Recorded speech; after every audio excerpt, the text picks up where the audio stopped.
Good morning, everyone. It's Joker, and today we are back with another slime video. And now that the two, summonable unit showcases are out, it's time to go ahead and use them in Beatdown Battle. So today will be part one of the EX2 stage. This is the final stage you need to get the dupe of Rieger before you just farm the currency, and then you can buy the other 5 out of the shop. Rieger, I think, is a very good free-to-play unit, so it is very important that people get him maxed out. And there are quite a few teams that can clear EX2 with, I would say, very little difficulty, quite honestly, because the stage is not that hard until you get to Inferno, and then things start to get a little difficult. So it's an AoE stage. You're fighting Yom, Gopta, and Hakuro. Hakuro, by far, is the most important character to take down first if you're going in a single target setting, which I don't think any of these videos are. But he is the one that is constantly buffing the power of the enemies. Physical attack, space attack, pierce rate. Like, these are problems, especially when you get higher up in stages. Gobta is nerfing greens, which we can get around that technically. 50% debuff is not that huge, especially when Exalted Champion Veldora is doing 70%, so you still get a little bit of a buff. Even free-to-play Isis just kind of nerfs, or just cancels out the gauge decrease. But he also is lowering physical attack on turn 1, so you can dodge that, and we'll make use of that. And then Yom, he is giving synergy resistance, pierce resistance, and physical resistance. So he is pure defense. There's not what you can do about it. He is also an AoE alt, while Hakuro and Gopta are single targets. You're starting the hand with a 2 orange and 4 blue, which is set up to use Rieger, or free-to-play Geld, or Violet, or someone who can change at least 2 oranges. It's not that egregious to deal with.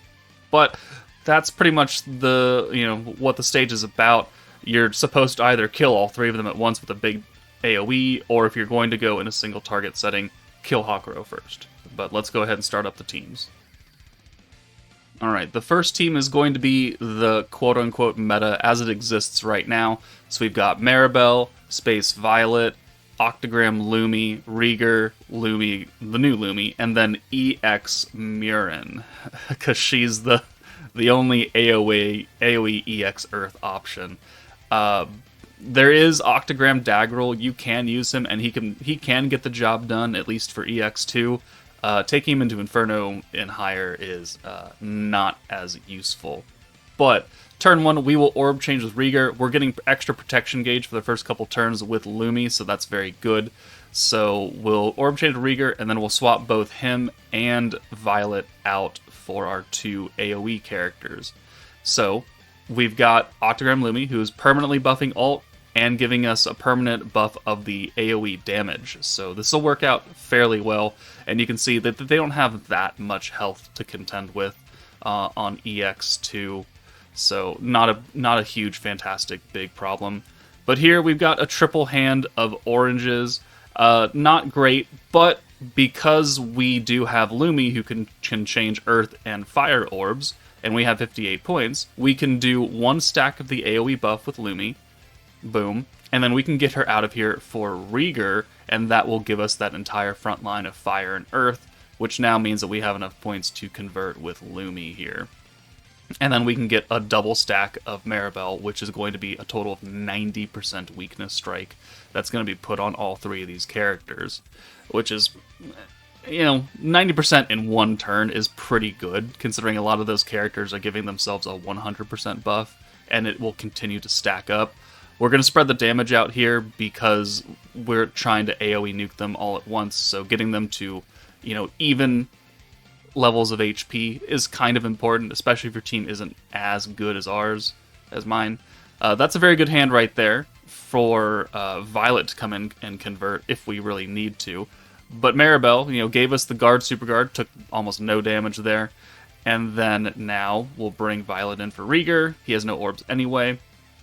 We can use the orb change for Violet because she'll hit the 1 green. And then we'll bring Lumi back in, and we have 70 points actually. And we can use both skills. So that's now 20% AoE and 25% ult damage.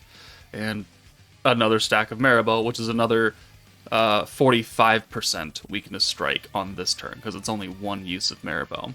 And now we're going to target Hakuro, because again, spreading the damage out, making it look even, and that gets us both Lumi and Miran's ults. And because the stage doesn't really have that much HP, it's going to be enough to kill. So we've got the 2 stacks of the AoE, 1 stack of the ult, and we also now are going to bring in Space Violet to buff our magic damage, because of course our 2 AoE nukers are magic, and we have, let's see, 135% weakness strike, around there. So yeah, we could do this. Oh, okay, we're gonna do that too. All right. Oh, we're gonna go to turn 5. I thought we were killing on turn 4. Oh well. Okay, so never mind. We're going to go 1 extra turn and get a little bit extra support and double stack of Maribel, and then we will kill. So I'm pretty certain we could have killed on turn 4 with the magic buff, but hey, if your team is weaker, you may have to go an extra turn, so we're just, playing for that, I guess. And yeah, Ryom's going to be down under half HP now. The weakness strike, it does stack up very quickly. Very, very quickly. Alright, counter, but we super guarded it, so that's fine. Still didn't get the EX ults for anybody, so we got an extra 90% weakness strike out of this, and it's going to be way too much damage. So now, turn 5, we'll bring Violet in for Rieger, use the magic buff, and then send the ults. So, boom. We don't really need to use Maribel here. It doesn't really do anything for us, because we're going to kill, so we don't actually use her at all. And then we'll send Lumi first, and she does almost 200k, and they're all dead. So there we go. That is the quote-unquote meta team right now. People may or may not have EX Miran because she's a ticket EX character, but if you don't, you can use free-to-play Daggerel, or you could just use any AoE character realistically. They put a few of them on the banner, so there we go. Let's move on to the next team. Alright, the next team I'm going to show off is for people that don't want to summon for Maribel and Lumi, which, fair, I told people not to summon. But this team is full of units that are old or given away for free.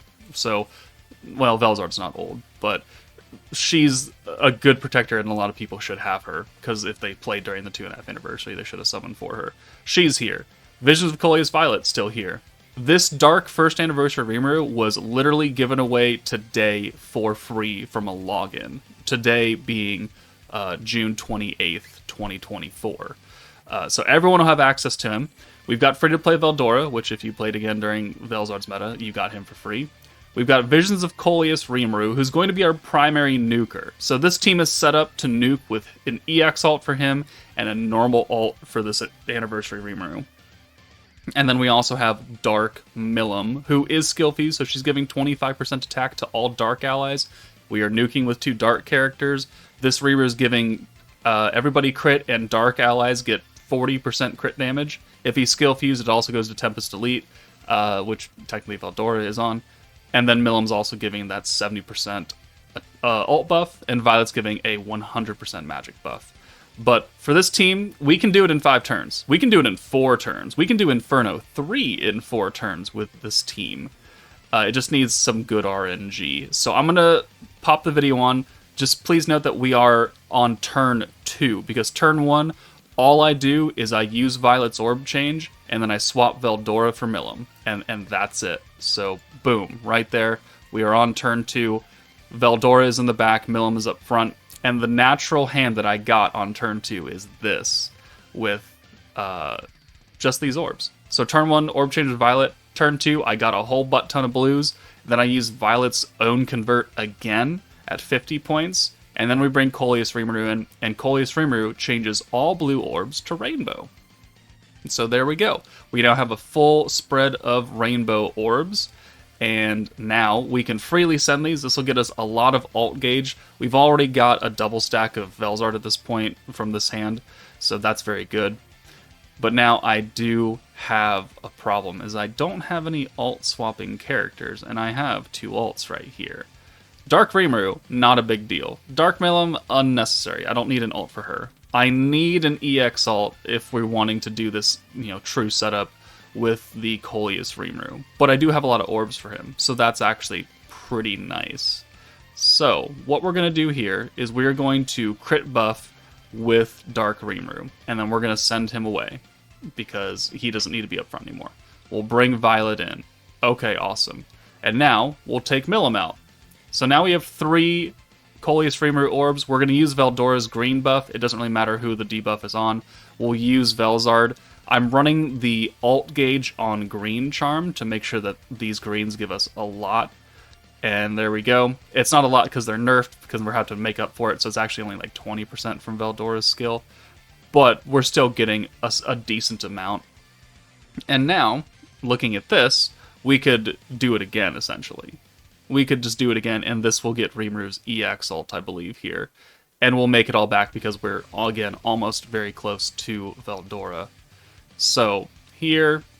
Oh, are we just going to nuke here? We might just nuke here, actually. Rimuru has the crit buff already. Oh, okay. Well, there we go. We're doing something here. We're doing something here. Alright, so Rimuru has a crit buff, so let's do the magic buff. And then let's put on Velzard's 50% element buff. And then I think, yeah, Rimuru should just kill. 1, 2, 3, 4, 5, and 6. And Rimuru does 135. Okay, so not quite enough. Milim then comes in, cleans Hakuro up, and then these other orbs will take out Yom. So, this team, if you're going to go into higher stages, can do. I personally have done Inferno 3 with this team in 4 turns. I just needed an EX ult with Coleus Rimuru and an ult with that Dark Rimuru that just nuked, and it's able to do it. So it can certainly do with worse RNG and not the EX ults with this team for EX2. But, I mean, this is a much more viable option for a lot of players, because, again, you know, first anniversary, free, given away for free, second anniversary. So, big time characters for big time celebrations. Velzard, 2.5 anniversary. Let's move on. Alright, next up is the Warriors Mind team. So, the 1.5 anniversary meta. We've got Velzard, we've got EX Guy, still a fantastic option. I flipped Dark Milim and Octogram Lumi just because I wanted an orange orb changer, and then they were already in the slot at the time. So I just flipped them. You can use any blue orb changer, quite honestly. The free-to-play Xion that came out with this would have been fine. We've got Violet, whose primary goal is to buff. She can be an AoE nuker as well, but we're not focusing on her. Evil Rimuru is rushing Lumi's ult. I want her EX ult. And then Lumi obviously is ulting herself. So go ahead and start this up. The team runs essentially the same. We've got Dark Milim or Dark Xion or free-to-play Geld or whoever you're going to put in as your turn 1 orb changer. You can bring Rieger for all I care. You just need an orange orb changer. Dark Milim skill fused has that extra 50% pierce and crit resistance. I did skill fuse her. Unnecessary for the stage. They don't do enough damage to you if you're going to kill in 6 or 7 turns. But here, we're going to bring Rimuru in. He's got turn 2 protection gauge along with the Mirren that's underneath him. And then we'll send Lumi second because Rimuru is Earth, so he'll have much better damage. He does get nerfed here though. So, and we do nerf our own Lumi because Gobta puts the debuff on. If you want to avoid that, just leave Lumi in the back on turn 1, and then you bring her back in turn 2, and he doesn't do it again. But I'm trying to prove that even with the physical nerf, this team still outputs enough damage to actually wipe out everybody. So turn 2, we got very lucky, just a Guy orb change right there. We'll leave Violet in the back. We'll put a double stack of the attack buff on everybody. And now, essentially for 5 turns or something, 6 turns, we're going to just stack and attempt to just build up enough points to use all of the primary skills that I want to. Lumi's own attack buff, or, well, physical attack buff, doesn't fully activate until turn 8 when they get the extra 40% crit resistance down. Not important. You'll do enough damage, I promise you. You don't need that. You will need Guy's buff, and you will need Violet's buff, and you'll need the stacks from Velzard herself. And Evil Rimuru is here, again, to help protect us from bad RNG and also ult swap. because we need to rush the ult. And if you get hands like this, where you don't get too many Lumi orbs, you know, things can go awry. But you can kind of offset that by using Rimuru. So, boom, use the stacks. And now we will use Guy's Orb Change and rush the ult. So that gets Lumi her ult right there. We'll bring Violet in for Rimuru, convert those orbs, because she can do that. And then we have enough to use Guy, and he can change those other 2 blues. So now, excellent. Full hand of blues. We're looking good. We're moving forward. We're going to swap Milliman for Violet, because I want her in the back to preserve her viability as an orb changer for her own self. And we'll keep sending orbs. Guy's doing a lot of damage. He does not have that physical nerf on, so that's why he's doing a lot. And we get very lucky again with just blues and greens. We can work with that. And we have Evil Rimuru, who can swap the ult away. We're also going to use Lumi's gimmick skill, the extra stack of the Protector if you have 70 points and you already have a protection skill. So we'll use... yeah, we have enough points. So... let's do this. We're going to stack on Guy, just in case I need some kind of single target. When I first ran this, I wasn't sure what the damage with Lumi was going to be with the physical nerf on, and after this is over, I will show off what happens when Lumi is at full power without that nerf. So, what do we... okay, so here, we're going to store the physical buff on Lumi, and she's going to go away. So, Evil Rimuru can come in somewhere. Violet? Okay, Violet for Lumi. That's fine. And then we can use Guy's Orb Change. Boom. So, another full hand. By swapping Lumi out, we got that orange to come in, which still helped us have a full hand of blues. And now on turn 5, we again have enough points to use Guy's buff and Violet's buff. And Hakuro's almost dead anyways. So, we do have a Guy ult. We have a Dark Milim ult. That's not really important. Milim's not really going to benefit from anything apart from the ult buff part of Guy's skill. But, I mean, we're good now. We're good. We're going to swap her out anyways, because I can't take Violet out because I want her buff. So, boom, boom. We already have the physical buff on, so we don't need to use that again. We've got one more stack of Velzard, and we'll go ahead and nuke. And again, this does way too much damage. Even with the attack nerf on. So yeah, we don't need to do anything else. We'll go ahead and send this, and then Guy can clean up if he needs to. And then we'll send Guy orbs because he's mostly fully buffed. And Lumi does 149, 138. I mean, hey, it's not great damage, but it is enough to kill because they don't have that much HP to begin with. Okay, so here is the better option. We've now gone to turn 6. We have an EX ult with Lumi. We've still used all the applicable buffs. We've used the physical buff, the crit, the Violet buff. And without the physical nerf now, she does 671. A whole lot better. Also totally unnecessary, because they don't have that much HP.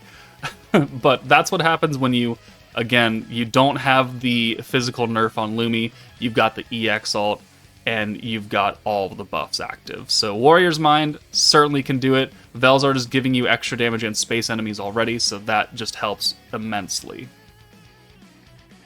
Alright, and finally, how could we not use the Vengeance team? A defensively focused team in a defensively-ish focused meta AoE. And they do hit you a lot, which means that we can really benefit off of the counterattacks from, or the Vengeance stacks from Velzard herself.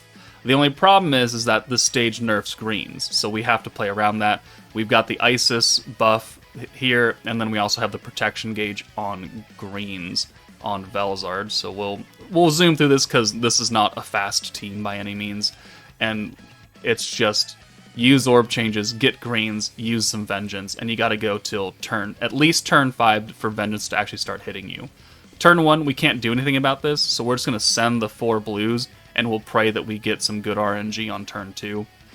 We're not type advantage. We're defensive characters. We don't do a lot. We're banking on getting Vengeance stacks. And the faster we do that, the better.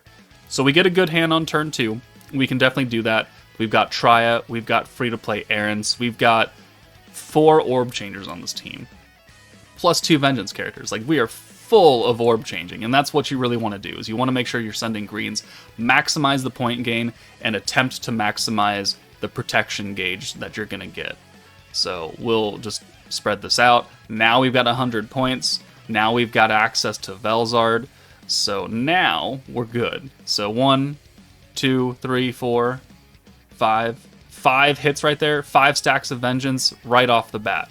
We're on turn 3 now. We got lucky on the orbs right here. So 2 orb converts, and that gives us enough points left over to use 2 stacks of Vengeance. Or, alternatively, we could use the Isis buff, which we don't actually do. So we're going to go with the 2 stacks of Vengeance, so that's 6 on top of the 5. We still have the counterattacks up, which is why I didn't swap her in. And we got a counterattack from Yom, which does count towards the Vengeance stacks. So 2, 3, 4, 5, 6, 7. 7 stacks of Vengeance right there. It's going up fast. We get another very good hand, and because we're full of orb changers, it doesn't really matter if Yom, doesn't have it already. And we do have access to another Velzard. So we'll use Trya, we'll convert those 2, we'll bring Isis in, and we'll use her orb change and the green buff, and then we will seal? Yes. We'll give ourselves some extra defense, the element resistance. It'll seal their pierce that Hakuro gives, but it's not going to seal the attack or the physical buffs, which is unfortunate but fine. Rimuru also lowers physical attack when he ults, so that just helps us tank a bit better. We're not guarding here. We're still taking 1 damage, though, unless he pierces. So boom, boom, boom, lots of hits. We're up to 23 stacks of Vengeance. Now it's turn 5, so after this turn is over, Vengeance will start coming in and smacking them in the face. And we have, again, consistently got good orb RNG, and we've still got a team full of orb changers, which has been constantly reset by Velzard, so that's just incredible right there. So, boom, orb change, 2 more stacks of Vengeance, we've got guaranteed guard, we've got the physical resistance, we still have the element buff on everybody but Aaron, so we're just gonna, again, spread the damage out. And we're up to 30-something stacks? No, 29. We're gonna be up to 30 now, because of their hits. And 33 stacks, boom, 65k. The way they nerfed Vengeance here is they don't raise their own attack, they have very low attack stats, and Vengeance scales off the enemy's attack stat. But they're getting around that by not raising it, and they're doing other things. Space attack, physical attack. That's how they're getting through it. So Vengeance inherently isn't going to do too much damage, but, as long as you live, it will kill them eventually, right? So we use Velzard again, boom.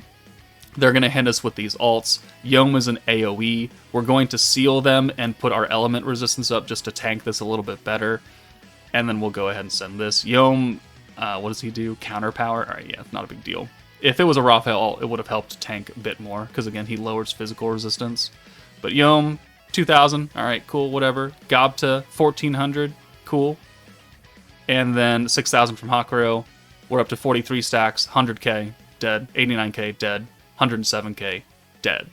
So there we are. There are 4 teams that can take on EX2 Beatdown Battle, sorry, not Tempered Edge, and get that free dupe of Rieger. I will have a part 2 video going up tomorrow, probably, with 4 more teams that can clear this, because there are a lot of teams that can brute force this, and it works just fine. But this is part 1. If you can use or build one of these teams, especially the second team, the Exalted Champion Velzard team, then please use that, and it'll be pretty easy. But let me know what you guys think. That's it for me. Take it easy, and I'll see you all later.